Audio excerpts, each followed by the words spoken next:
On Sunday, we had the Austrian Grand Prix at the Red Bull Ring.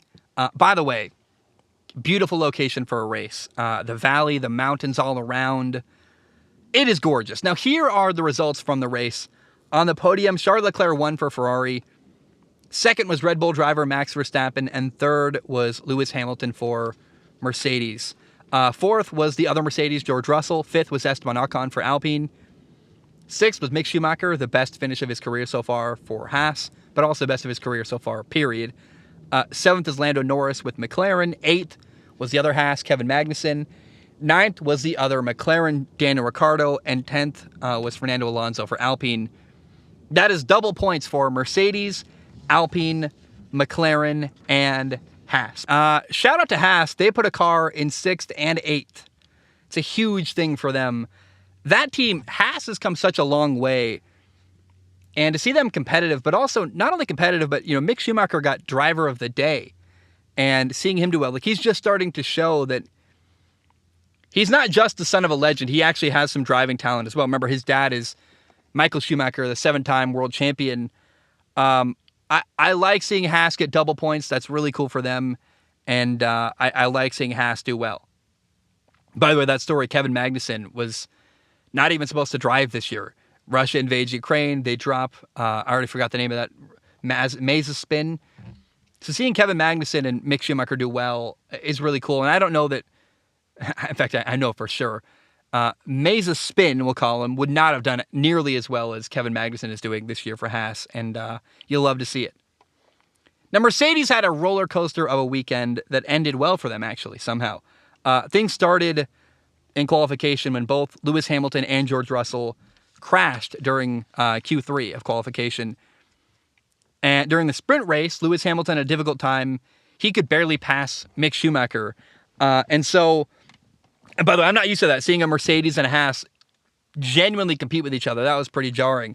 So Lewis started the race on Sunday in 8th. And then on top of that, during the race, George Russell made contact with Sergio Perez and got a 5-second time penalty. So a lot went wrong for Mercedes this weekend in Austria. Despite that, though, they got 3rd and 4th. And to get 3rd and 4th, given the weekend they had, is pretty cool. They got 27 points on the day on Sunday. That's more than any other team got. And I would call it a good weekend for Mercedes, despite all the turbulence that led to that point. Now, the result for Sergio Perez this weekend was very, very unfortunate for him. During sprint qualifying, he was brilliant. He moved up 8 places from 13th to 5th. I was like, man, Sergio Perez is on fire. It's awesome. Then during the race, during lap 1, he got spun around by George Russell on lap 1, got penalized. Russell got penalized, But Sergio Perez had too much body damage to the car, and despite trying to continue, eventually, on lap 26, Sergio Perez Checo had to retire the car. And I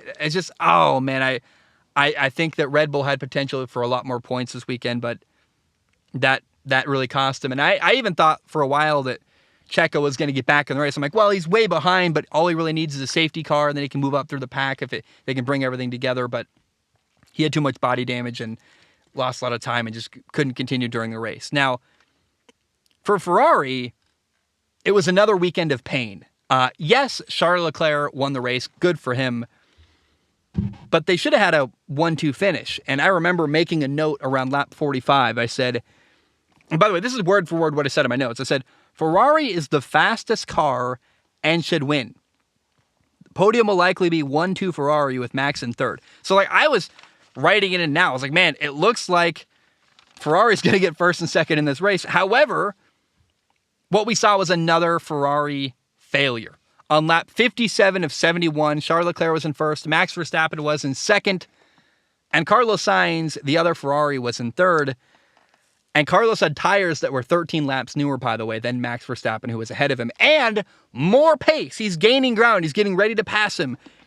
And as Carlos Sainz is about to pass Max Verstappen for 2nd place and basically secure a 1-2 finish, suddenly Carlos Sainz had engine failure, and Ferrari botched it again. It's like, are you kidding me? Ferrari had basically everything going right for them. And once again, the result slipped right through their hands. Carlos Sainz's car went from performing beautifully to suddenly it was rolling backwards down a hill on fire, and the engine was blowing up, damaging the side pod from the inside. It's horrifying.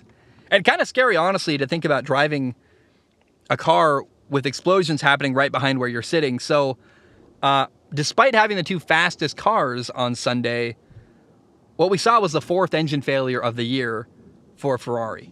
So all in all, Carlos Sainz, Sergio Perez, and Nicholas Latifi had to all retire early and did not finish the race. Now, one more fun storyline from Austria is this.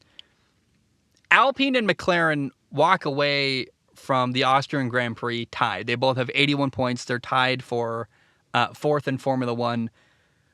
We're halfway through the year, and to me that says a lot about the improvement Alpine has made. They've caught up to McLaren, and McLaren has not been as impressive as I thought, and I absolutely love Fernando Alonso. He's not perfect, but he's an old-school driver, very entertaining. I loved when he was wagging his finger at Yuki Tsunoda as he passed him, as Alonso passed him in Austria. Also, Fernando Alonso once drove for McLaren, and you know he enjoys that they're tied and wants to beat them very, very badly. So this Alpine-McLaren battle, I told you a couple weeks ago, it's really interesting and really fun. It keeps getting better and better and better, and I absolutely love it. Now, here are the driver standings after this weekend in Austria. In first place in Formula One, you got Max Verstappen with 208 points. In second, you got Charles Leclerc with 170 points. In third, Sergio Perez with 151 points. Fourth is Ferrari driver Carlos Sainz with 133 points. In fifth, George Russell with 128 points, ahead of his teammate Lewis Hamilton, who's in sixth with 109 points. Here are the team standings, or the constructors' standings in Formula One so far, halfway through the year. In first, you got Red Bull with 359 points. In second is Ferrari with 303 points.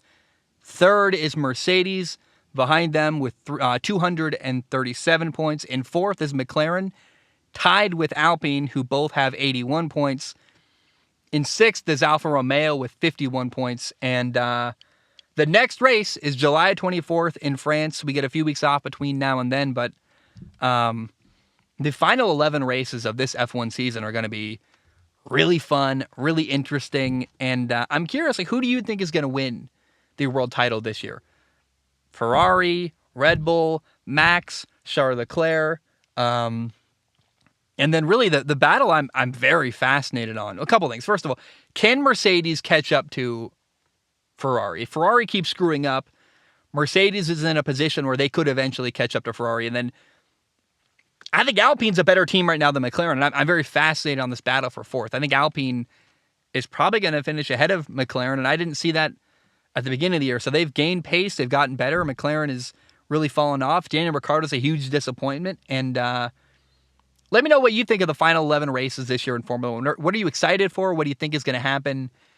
And who do you believe is going to win the world title?